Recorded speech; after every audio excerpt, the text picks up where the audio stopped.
बंदे खड़े होकर मेरे खिलाफ इमरान गो का नारा लगाएंगे तो मैं चला जाऊंगा, कौन कहता था? तो आज लाहौर से गुजरावाला तक लोगों का एक ही नारा था, गो न्याजी, गो न्याजी, गो न्याजी। कौन कहता था 5 बंदे कहेंगे तो इस्तीफा दे दूंगा? आज सबका एक ही नारा है, गो न्याजी गो।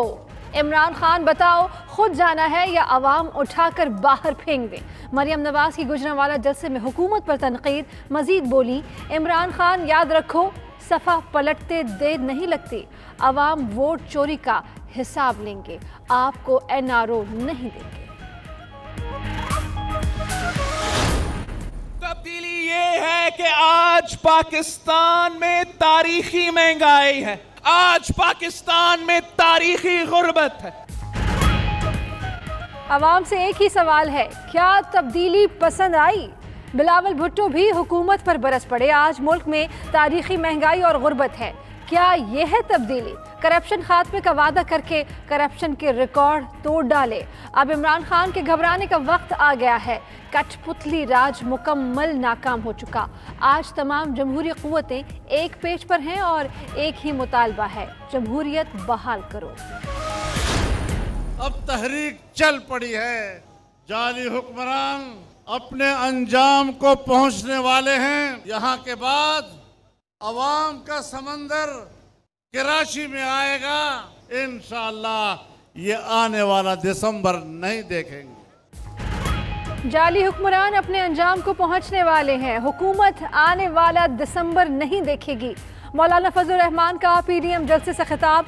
मुल्क में मुआशी ज़बोहाली इंतहा को पहुंच चुकी है। बैरूनी एजेंडे पर गामजन हुक्मरानों के औसान खता हो चुके।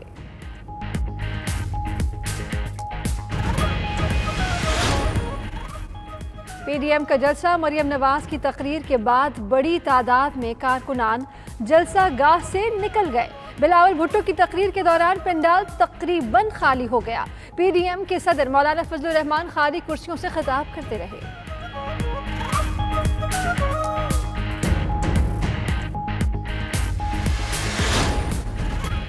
जलसों से कुछ नहीं होता, फिक्र न करें, ऑपोजिशन को अहमियत देने की कोई ज़रूरत नहीं। वज़ीर आज़म का पार्लिमानी पार्टी इजलास से खिताब। मजीद बोले, फजलुर रहमान के धरने से कुछ वज़रा परेशान हो गए थे, उनसे कहा 15 दिन इंतज़ार कर लें, ये खुद चले जाएंगे।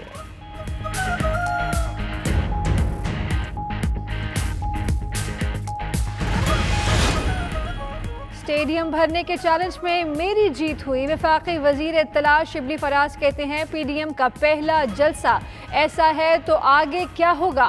फवाद चौधरी ने कहा, जलसा नाकाम हो गया, 15 से 18 हज़ार लोग थे।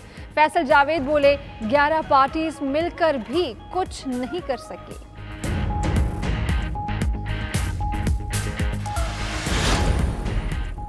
वज़ीर आज़म इमरान खान आज टाइगर फोर्स से खिताब करेंगे। इस्लामाबाद में PTI टाइगर्स का कन्वेंशन होगा। उस्मान डार ने टाइगर फोर्स को कोरोना SOPs की पासदारी की हिदायत कर दी। मजीद बोले, महंगाई और ज़ख़ीरा अंदोज़ी पर बातचीत होगी।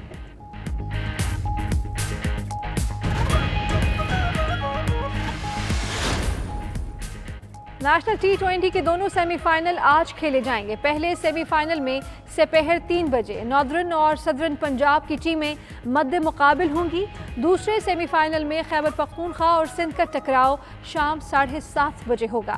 सेमीफाइनल्स का दिन पिंक डे से मंसूब।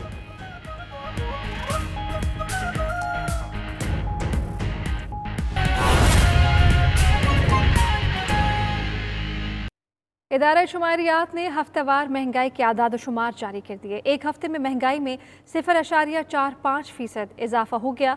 25 अशियाए ज़रूरिया की कीमतों में इजाफा रिकॉर्ड किया गया। मुल्क में महंगाई की मजमूई शरह 9.20% तक जा पहुंची है।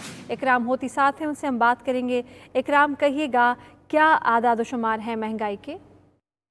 जी, महंगाई जो है वो इस हद तक अब पहुंच चुकी है कि हर हफ्ते आधा फीसद 0.4% जो है ये अभी बढ़ी है इस हफ्ते में।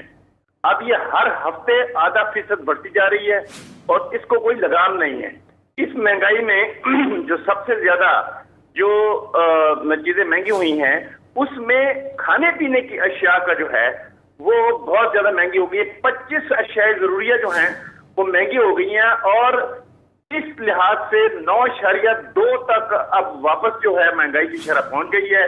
अब एक हफ्ते में 9 अशिया की कीमतों में जो है इजाफा हो गया, कमी हुई है, लेकिन 17 अशिया की कीमतों में इस्तेकाम रहा है और इसी दौरान 26 चीजों की कीमतों में इजाफा हुआ है। मुर्गी का गोश्त जो है वो पहले सस्ता हो रहा था, अब महंगा हो गया है। अंडों की कीमत जो है वो बहुत ज्यादा बढ़ गई है, 9 रुपए इजाफा हुआ है इसकी फी दर्जन में। एलपीजी सिलेंडर जो है वो महंगा हो गया है। टमाटर फी किलो कीमत 4 रुपए बढ़ गई सिर्फ एक हफ्ते में। और जो जितने भी और अशिया हैं, मसलन माश की दाल, ये फी किलो बढ़ गई है। चावल, घी, कुकिंग ऑयल, माचिस, गोश्त, दूध, आटा, ये सब महंगा हो गया है। इसी की वजह से जो फूड बास्केट की अशिया हैं वो महंगाई को इतना आगे पुश कर लिया है उन्होंने कि अब जो इनकम है लोगों की उसके लेवल से ये बाहर हो गई हैं। जी जी, इकराम होती आगाह कर रहे थे आप महंगाई के बारे में, आपको शुक्रिया। नन्ही उम्र में बड़ा कारनामा, 11 साल बच्ची केटू की चोटी के कंगोडिया बेस कैंप तक पहुंच गई। 90 किलोमीटर के कठिन रास्ते को आसानी से सर कर लेने वाले बच्चे के बारे में दिखाते हैं आपको लाहौर से फातिमा ज़हरा की ये रिपोर्ट।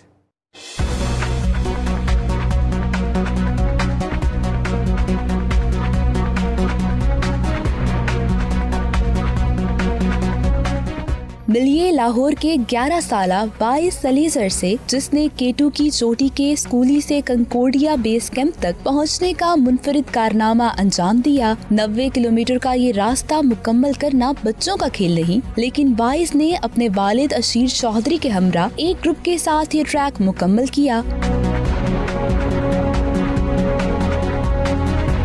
बच्चा कोई भी नहीं गया है, तो अगर ये चले जाता है तो ये वर्ल्ड रिकॉर्ड बन जाएगा।